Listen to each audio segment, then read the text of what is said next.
ब्रेकनंतर बातमी आहे भीमाशंकरची। भीमाशंकर 12 ज्योतिर्लिंगांपैकी एक मंदिर। इथं VIP दर्शनावरनं वाद झालाय। मंदिर दुरुस्तीच्या कामामुळे सर्वसामान्य भाविकांसाठी गेले 2.5 महिने हे मंदिर बंद आहे। मात्र भाजपचे खासदार निशिकांत दुबे यांच्यासाठी मंदिर खुलं करून VIP दर्शन दिलं गेलं असा आरोप आहे आणि त्यानंतर भाविकांनी प्रशासनाविरोधात संताप व्यक्त केलाय। आपल्यासोबत फोन लाईनवरून सचिन तोडकर जोडले गेलेत।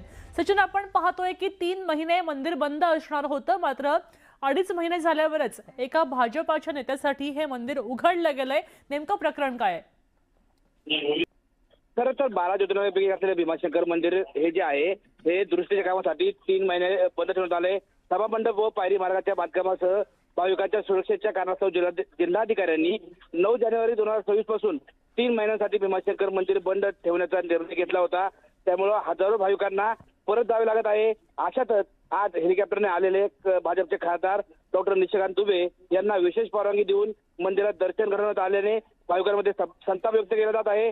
राजकीय नेत्यांसाठी मंदिर खुले आणि सर्वसामान्यांसाठी बंद का, असा प्रश्न आता उपस्थित केला जात आहे। स्टुडिओ नक्कीच, धन्यवाद सविस्तर बातमीसाठी। खरं तर भाजपाच्या नेत्याच्या प्रवेशावरनं हा वाद पेटल्याचं पाहायला मिळतंय। धन्यवाद।